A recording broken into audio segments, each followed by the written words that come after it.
Hello, pro wrestling fans. This is your buddy Mike Messier. It's turned out to be a sad day, June 7th, 2023. As you've probably heard by now, the wrestler known as the Iron Sheik, Hussein Arab, and of course, Colonel Mustafa.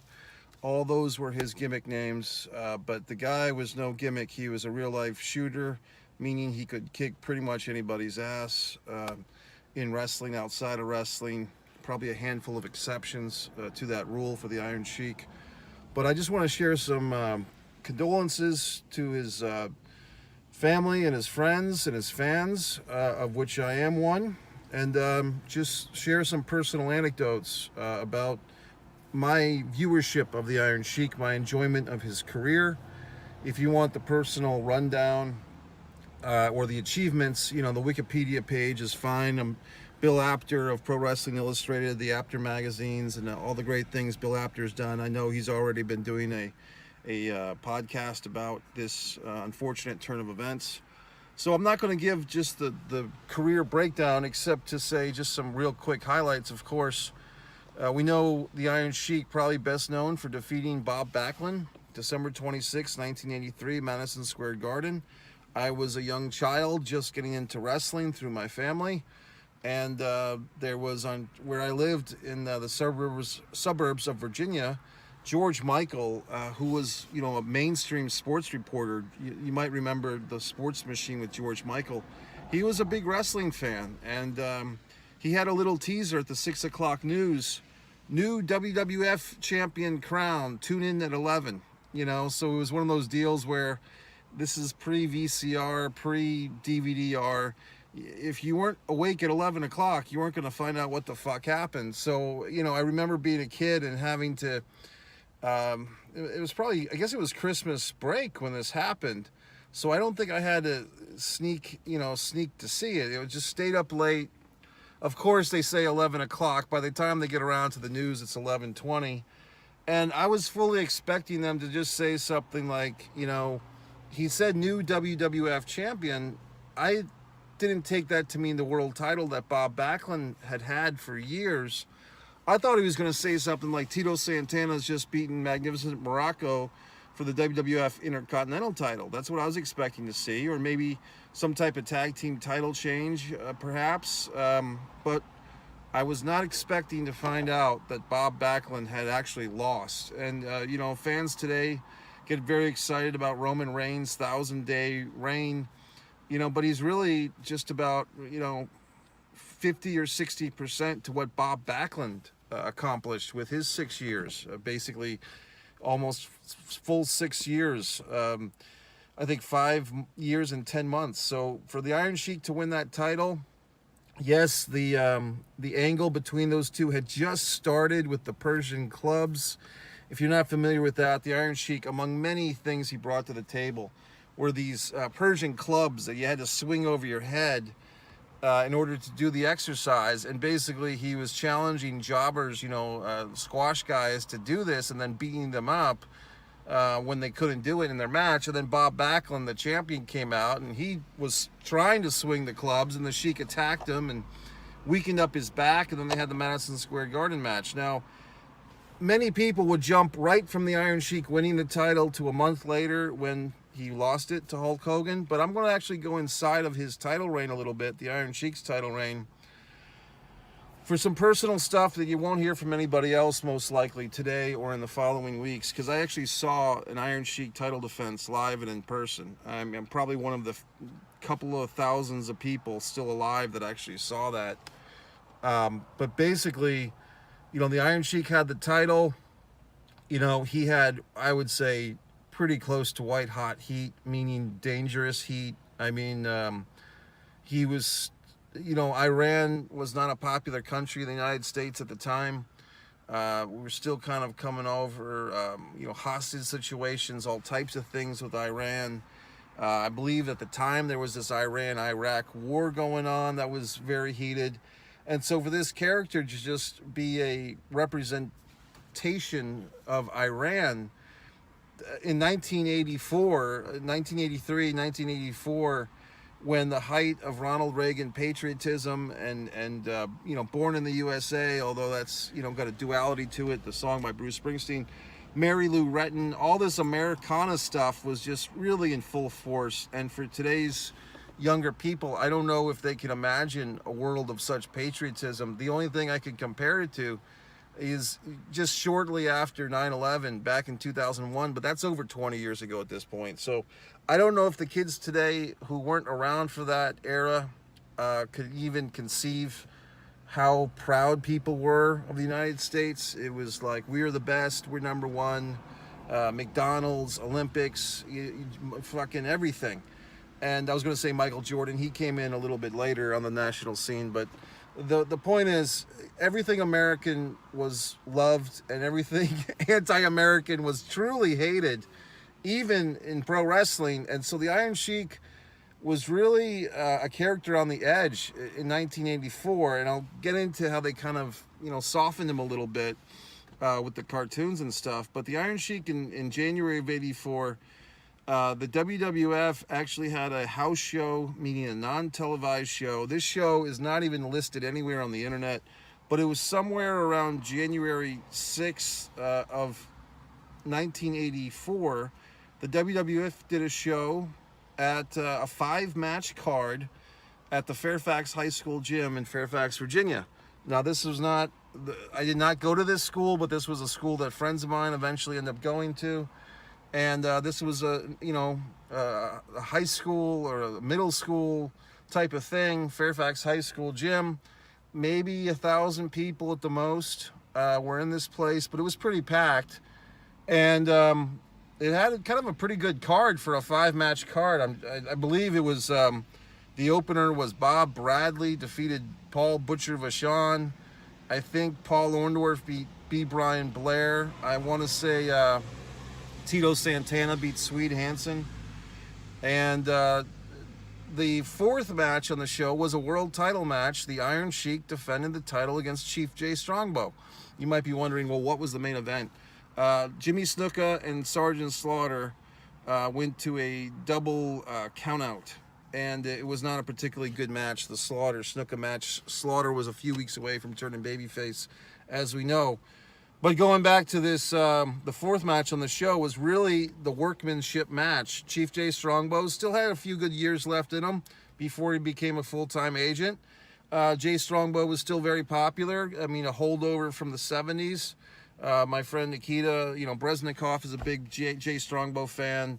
They'll tell you, him and Evan Ginsberg will tell you all day how popular Jay Strongbow was. My friend Steve Feinberg up in Rhode Island was a big Jay Strongbow fan. Everyone loved Jay Strongbow. So even in January of '84, immensely popular Jay Strongbow, and people actually thought, well, maybe this is finally the Chief's turn to win the title. He's just coming off this tag team title reign with his brother Jules.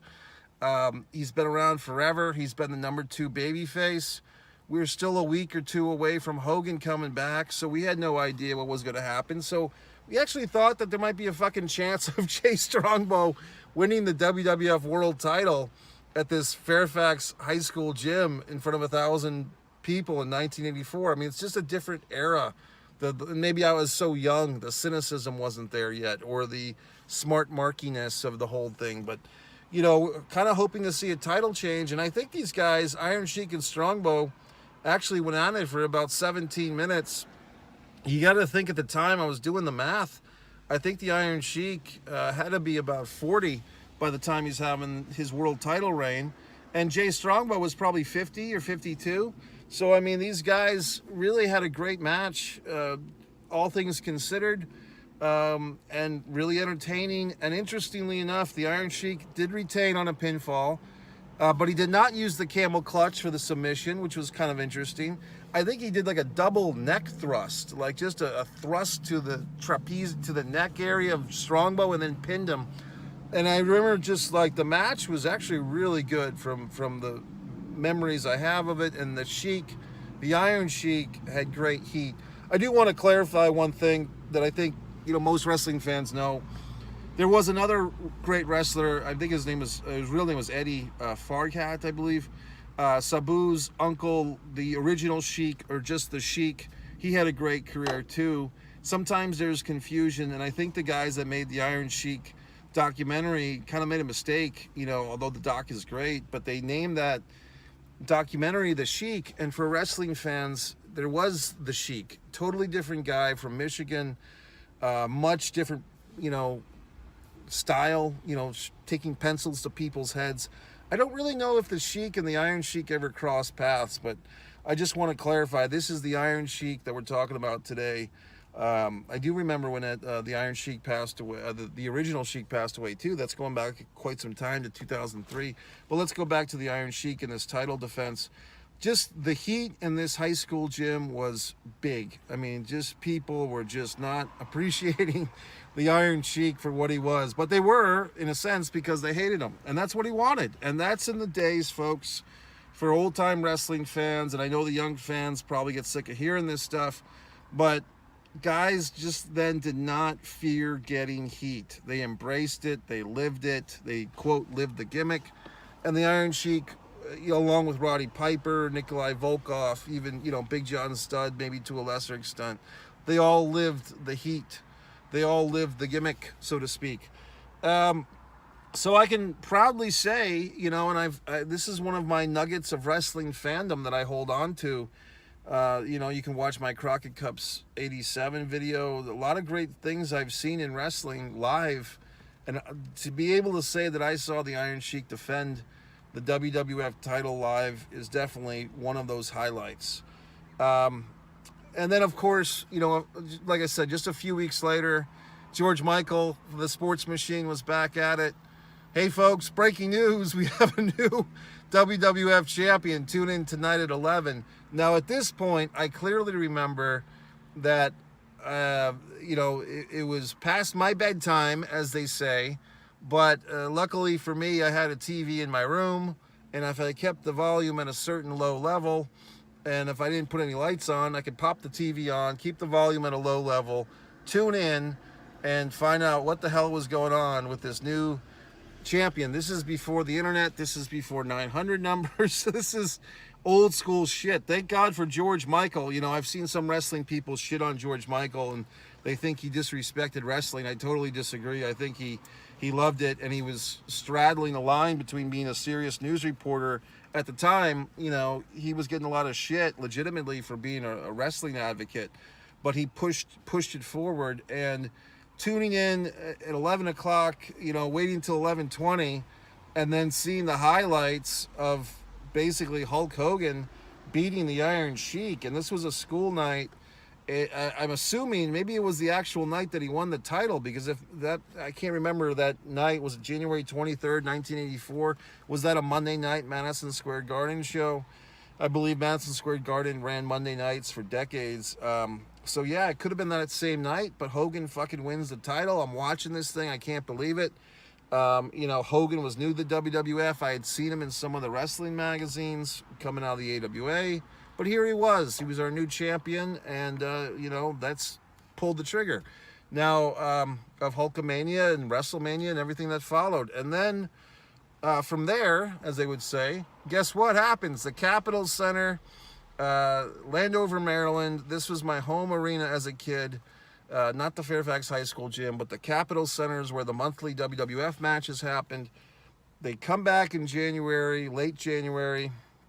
Might have actually been February or March, actually, by the time they got around. Yeah, it was probably March, I think early March, 1984. The big rematch, Hulk Hogan defending his newly won World Wrestling Federation heavyweight title against the Iron Sheik, special guest ring announcer George Michael from the Sports Machine. So this motherfucker, George Michael, not that this is the George Michael tribute, but he was just a big part of it in that local area. And yes, this is the days, folks. Yes, cable TV was taking over and all this horse shit. But even back then, you still had a local flavor sometimes. And sometimes they would bring in a local celebrity like George Michael, who was an advocate for wrestling, for the WWF and for the NWA. They got him to be a ring announcer, and he did it. And he did, from what I remember, he did quite fine. And the match, another thing the old school wrestling fans, WWF fans remember, is that the main event did not go on last at this show. what they would do is they'd have the main event, the world title match, like 5th on the show right before intermission. And then when they came back from intermission, they could, shockingly announce that another rematch had been set up for the next month. So I think they did a deal. From what I remember, the Sheik was disqualified in this rematch, so they probably did have another rematch the next month at the Capitol Center. I'm sure Hogan and the Iron Sheik did plenty of rematches. Interestingly enough, I remember reading in the wrestling magazines that a year after, so January of '85, Hogan had the title for a full year. They actually did a reunion tour of rematches again. Hogan and the Iron Sheik had like a 1-year anniversary tour of rematches.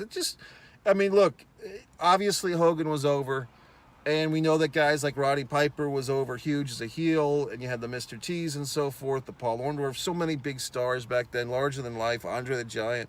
Don't want to leave anybody out, but the Iron Sheik more than held his own. And in the interim, the Iron Sheik, losing this title to Hulk Hogan, you might think, okay, he's got to go away for a while. He's going to be buried on the card. No. The Iron Sheik went directly into another huge feud, bigger than the Hogan feud, really. A huge feud with Sergeant Slaughter, which lasted, I want to say, about 6 months. And it was really well done because the Sheik was just coming off this title loss. He was very upset. He was adamant about getting his title back from Hogan, and then they did this thing that was really interesting. Basically, the Iron Sheik was leaving the ring the way that I remember it.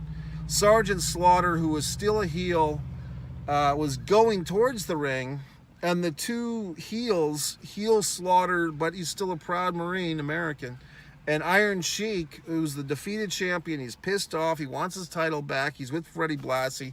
I should have mentioned Classy Freddie Blassie, or Sheik Freddie Blassie at the time, was the manager for the Iron Sheik. That was a big deal for Freddie Blassie as a heel manager. I think that's the first singles champion he managed, was the Iron Sheik. And the Iron Sheik and Sergeant Slaughter are having this stare down, and it's who's going to give way first. And it was kind of inconclusive, like kind of the end of King Kong versus Godzilla, if you ever saw that one. But finally, these two guys couldn't hold back, and they started a fucking feud, and this feud lasted deep into the year 1984.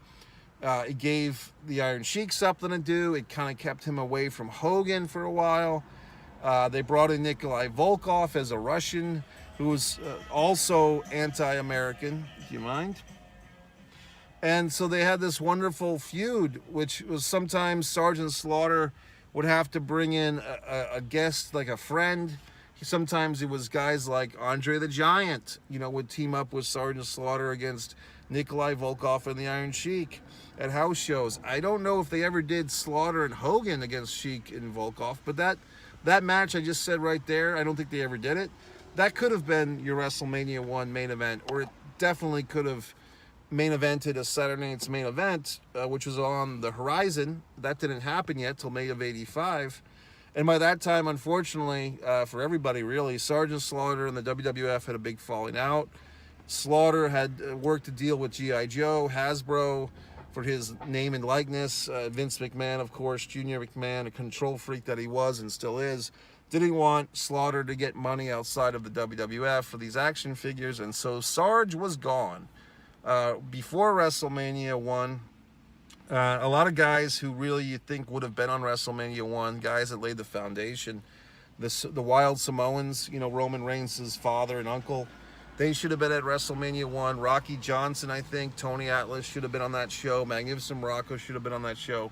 But anyway, Slaughter was gone. The Iron Sheik, however, he was still doing his thing. Now he's in a tag team with Nikolai Volkov, and they're challenging Barry Windham and Mike Rotundo, a couple of guys who were the WWF Tag Team Champions. They still had, to me, felt like NWA guys. I don't know if the WWF in that initial run with Windham and Rotundo, I'm not sure how well of a job they did. They gave them the belts, I know that, but did they really do a great job of getting those guys over? I don't think so. I think maybe if Windham and Rotundo had feuded with Sheik and Volkov before they won the belts, it would have been better, but that's not how they did things. Windham and Rotundo had beaten Dick Murdoch and Adrian Adonis, another kind of, at the time, felt very NWA-ish, territory-ish. So Wyndham and Rotundo beat the champions, who really didn't even feel like WWF guys to me, Murdoch and Adonis, and they didn't feel like WWF guys, Wyndham and Rotundo, but they were. They were officially under contract. They were the tag team champions. They were coming out once again to that Duality song, Born in the USA. And that's your first title change. It's either the first or second overall title change at any WrestleMania. The Iron Sheik and Nikolai Volkov beating Wyndham and Rotundo for the WWF World Tag Team title. The other title change on that show was the women's title. Leilani Kai dropped the title to Wendy Richter. And I can't remember, to be honest with you, which match came first on the show. I want to say that Sheik and Volkov beating Wyndham and Rotundo came first. So if that's the case, I believe how it ended was the Iron Sheik hit Blassie, tossed the cane to the Sheik. The Sheik hit Barry Windham on the back of the neck with the fucking cane, and then Nikolai scored the pin on Windham. I think that match came first on the show. So if any pundits want to chime in on that. So really the first title fucking change at any WrestleMania the Iron Sheik's involved in. So I'm just telling you, he was involved in some pretty big shit. People just think of him as a transitional champ. I think that's what the cliff notes, like the fucking Twitter fucks, are gonna harp on today and tomorrow, and for, you know, when they talk about the Iron Sheik, oh, he was the transitional guy between Bob Backlund and Hulk Hogan. Yes, but so much goddamn more, and that's why we're here, for a real fucking history lesson, okay?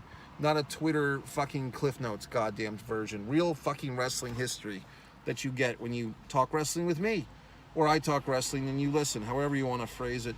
So then we move forth.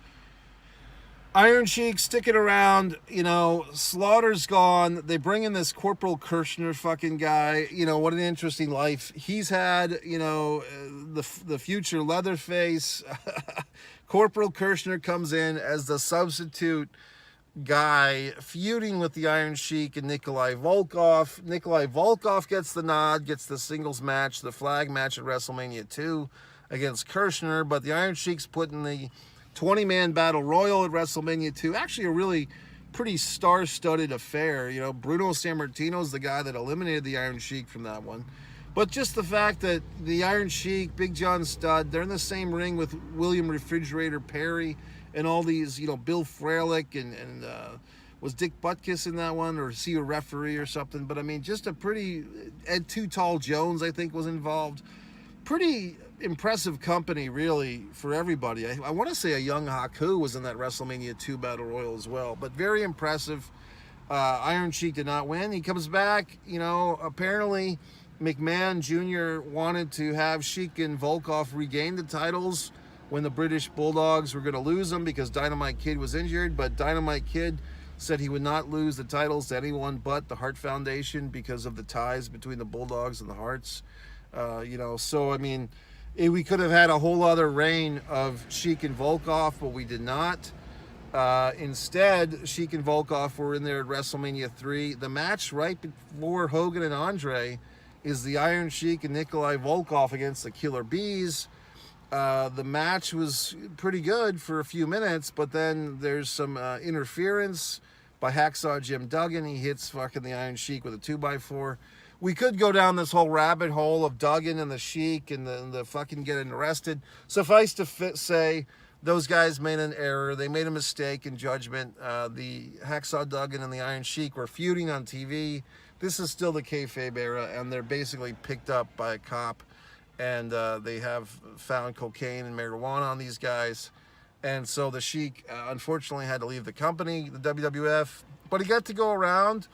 And, you know, he goes to all these different places. It's interesting. Some of the memories are pretty buried in my subconscious. But, like I said, I looked at the Wikipedia page. He did go to World Class Championship Wrestling during these few years. He feuded, I believe, for the World Class TV title with Matt Bourne. Pretty good matchup there. I do remember him coming into WCW. I thought it was kind of a big deal. They put the Iron Sheik in a program right away with Sting, who's kind of like, kind of a patriotic type of wrestler at times with the, you know, the paint and everything. And they have this kind of short feud for the TV title. that culminates at Wrestle War 89, and the Iron Sheik wrestles Sting. So, I mean, for the TV title, did not win it. There's some insider stuff that, like, the Iron Sheik was under this contract to WCW. They really, I guess, didn't know what to do with him, or they didn't think he was in top shape. So they kind of forgot that he was under contract a few times and were paying him just to not even wrestle, but good for him. But he did kind of make a couple of good appearances. I think he took on Ranger Ross, I want to say at the Clash of Champions 5 or some such thing. He took on, this was interesting, they said that on the Wikipedia that the Iron Sheik was briefly teased as the manager for Ron Simmons, and they did a couple of interviews together. So I have to look that up. Ron Simmons with the Iron Sheik in his corner, very interesting. I think they had an interview with Paul Heyman. I'll have to look that up. I can't remember it from my own memory. But I do remember the Great American Bash 1990, and they brought the Iron Sheik out to wrestle Mike Rotundo. That card, the famous Sting beats Ric Flair Baltimore card, the undercard is really interesting. You've got Harley Race versus Tommy Rich. No Google here, folks. All fucking memory. Harley Race versus Tommy Rich. You've got Big Van Vader making his WCW debut against Tom Zenk. And you've got this really pretty interesting matchup of Mike Rotundo versus the Iron Sheik. Captain Mike Rotundo is a babyface now after his years with the Varsity Club, and he's taken on the Iron Sheik, his old nemesis from WrestleMania in the tag team division. So if you get a chance, that's why I always tell my friends, friends who just, let's go watch Flair versus Sting. I always say, watch the whole goddamn show. Watch the card. The difference is basically an analogy, if you would. If you have a song that you like, and you say, let's go listen to, Hell's Bells by AC/DC. Well, you can do that. You can just listen to the one song, and that's fine. That's part of the story. But if you listen to the whole album of Back in Black, you get the full vision of what's going on at this time. And that really works for really good albums, and that really works for wrestling cards. I mean, I try to explain to my wrestling friends, the younger guys who don't get it, they weren't brought up the same mythology I was. You watch the entire card, the undercard, the mid-card, the fucking main event, you watch them in the order they were presented. That's the way, for me, it's meant to be. And now, these days when they hot spot, they put Brock Lesnar in the opening match, or they put AJ Styles versus Seth Rollins in the opening match. To me, it's just not the same. It's kind of like starting a baseball game with a score of 5-4, and okay, then we'll take away some points, we'll add some points. It's just so disorganized, such a fucking mishmash. And that's why, wrestling fans like myself become disgruntled and disgusted, because we know better than what they're fucking doing. Anyway, going back to the Iron Sheik, to get off my fucking high horse of wrestling knowledge. The Iron Sheik, fucking NWA, does some of the independent stuff. It pops in with the AWA to attack Sergeant Slaughter, apparently. I can't remember all this stuff, but I do remember Colonel Mustafa. Now, you might be wondering, well, what the fuck is that? Well, let me trigger your memory. Sergeant Slaughter, ironically, has turned heel against America. He's beaten the Ultimate Warrior for the WWF title in the middle of the fucking Gulf War, the original Gulf War, 1991. And now, the Persian Gulf, and so now Sergeant Slaughter is the #1 heel in WWF, but he loses the title at WrestleMania 7 to none other than Hulk Hogan, and shortly thereafter, did they bring in the Iron Sheik right away? But pretty fucking soon after, they bring in Colonel Mustafa. I want to say that General Adnan was already there. General Adnan was already there with Slaughter, but after the WrestleMania 7 is backup to Sergeant Slaughter, they bring in this Colonel Mustafa character, who's obviously the Iron Sheik. I think they were trying to portray him now as an Iraqian. I think Colonel Mustafa was supposed to be Iraqian. That's why they changed the name. And, at the time and still now, the WWF does not respect the intellect of their fans. They take us for granted. They think we're a bunch of idiot McMarks. And to an extent we are, because we still support that company. And oddly enough, now look at the WWF and all their WWE and their dealings with Saudi Arabia over there. So, just interesting stuff, Vince Jr. But in any regard, Colonel Mustafa General Adnan and Sergeant Slaughter teaming up at SummerSlam 91. The match made in heaven, the match made in hell. Part of the main event, the only wrestling main event on the show. The three of them against Hulk Hogan and the Ultimate Warrior. A good friend of mine, Tommy, who I do the And Action film broadcast with, podcast, he says that this was like the first ever main event that he ever saw on pay-per-view, and this was also the first ever main event he saw on a live show, because they had the same match a few weeks earlier in Providence, Rhode Island at the Providence Civic Center. And to me that's very interesting, because it was like, who's going to beat these guys, is what Tommy was saying. That was the impression, you know.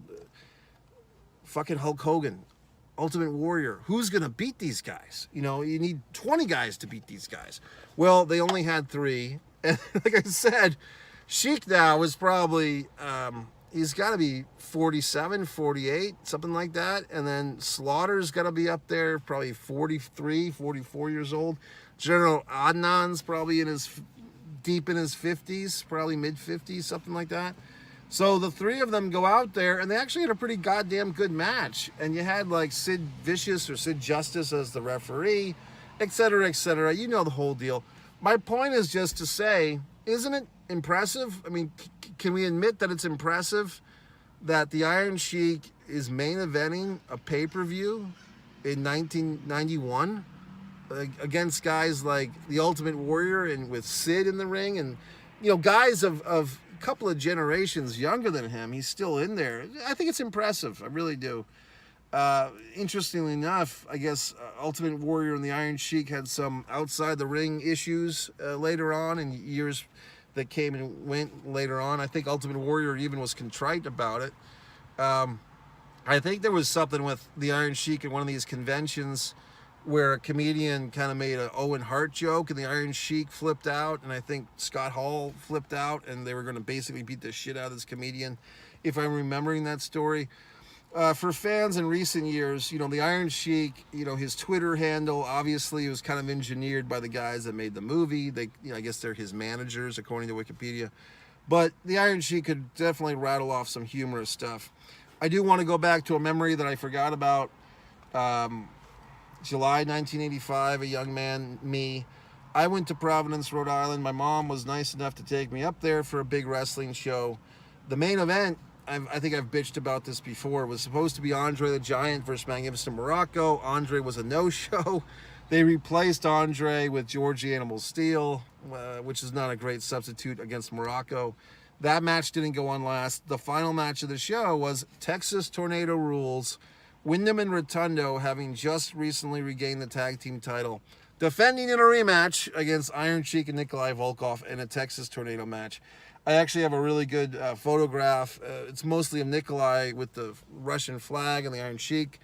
The national anthem that the Volkov would sing, the Iron Sheik, Iran, number one, Russia, number one, USA, just so goddamn funny. Okay, I was going to say this earlier, but seeing the Sheik live was great. The WWF, by that point, 85, not to go on the whole fucking anti-WWF thing again, but they did the Goonies video, the Iron Sheik, Roddy Piper, I think Nikolai Volkov, they all, Mr. Fuji maybe, Blassie, they're all in this Goonies video for Cyndi Lauper. Goonies are good enough. Yes, it's fun. But this is when the WWF especially really started breaking down those lines of, we're going to throw kayfabe out the window. And then I'm telling you, I think it really did hurt the business in the long term, because that's when your heels weren't getting that white hot heat anymore. I mean, how can you hate the Iron Sheik like you did when he beat Backlund, when now he's palling around with Cyndi Lauper? And yes, in character, he's the heel in this video. You mind, Bird? But it's just not the same. And I know that they fucking young, smart-ass wrestling fans, oh, you fucking idiots. Yes, assholes. But I mean, if you're going to suspend your goddamn disbelief, then suspend your goddamn disbelief. And that's what was great about those old-time wrestlers, like my friend Ox Baker, you know, the Iron Sheik. These guys live the fucking gimmick, and the modern day fuck fans have no appreciation, no understanding, and the wrestling promoters haven't done them any favors. And things like Tough Enough, which is, I think, is a real thing that helped bury the business. People don't realize that it did. But I mean, I don't know. It was just a different ball game. So even by 1985, just a year later, when you're putting the Iron Sheik in these Goonies videos, the action figure, the LJN action figure, probably, I mean, that's a classic. That LJN action figure of the Iron Sheik with that fucking pose, that's a great action figure. Really nice. If you have one of those, keep it in pristine shape. If you have the fucking belt that goes with it, I think it came with a tag team belt. Trust me, that's a great action figure. But the Iron Sheik, once you start to cuddle up to him a little bit, you know, you start cuddling up to those curled boots, it's just not the same. Also, the pants on the Iron Sheik, when he wore those long pants with the threading, I mean, that was great. Great look. A lot better than when he just had like the normal trunks with the fucking camel. Although I would suspect the long pants were probably a lot warmer and uncomfortable for him. But in any event, but yeah, they just, you know, and then the Hulk Hogan's Rock and Wrestling connection. Once again, it's making some of the heels likable, like kind of like cuddly. You know what I mean? What the fuck? Goddamn bird! It's like a fucking crow over there, for Christ's sakes. Anyway, so moving forth, let's talk about some of these particulars. The long pants on the Iron Sheik, you know, great look for a wrestler. The bald head, the bolo mustache, whatever you want to call it. I got to meet the Iron Sheik, Top Rope Promotions. I did commentary for them for a couple of years. Steve Ricard, the promoter. Some of you hardcore experts might know what I'm talking about. This promotion was the show. I was there the night that Scott Hall had his like kind of breakdown coming out of rehab. That was the promotion.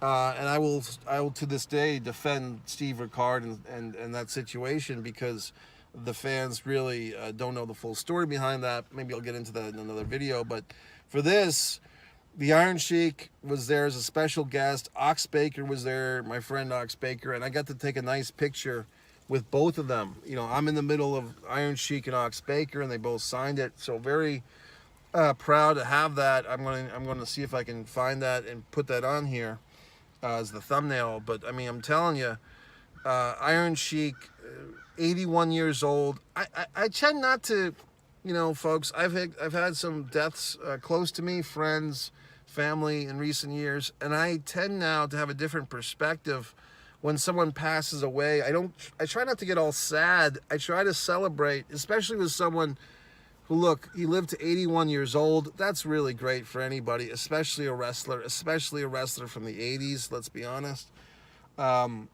So I try to celebrate the life. This is 81 years of fucking life. I didn't even get into the amateur stuff, or the fact that he had a beautiful wife for 47 years.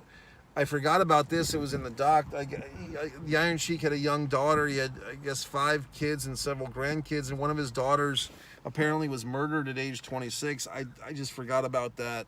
What a sad story. But the Iron Sheik, you know, comes back for WrestleMania 17, wins the gimmick battle royal. The joke was that the Sheik had a bad hip, so they didn't want to throw him over the top rope, so they let him win the fucking thing. I think that's great. And then, you know, Sergeant Slaughter comes back and gets a few licks in on him. He's inducted to the WWE Hall of Fame in 2005. Kind of a funny speech. Like, if you want to see, like, older Iron Sheik at his best, look up that 2005 Hall of Fame acceptance speech. Kurt Angle. He keeps shooting on Kurt Angle. All those guys, I think Orndorff was at that one, they all kept talking about Kurt Angle. They were all market art for Kurt Angle. But, I mean, the Iron Sheik, what a wonderful life. I really do want to tip. I'm going to literally put on a fucking hat just so I can tip it. An American flag hat, nonetheless. I want to tip that fucking hat to the Iron Sheik. I want to thank you guys for watching this. If you know, what else can I say? Great matches. To find the match where he beats Bob Backlund. The WrestleMania 1, Wyndham and Rotundo.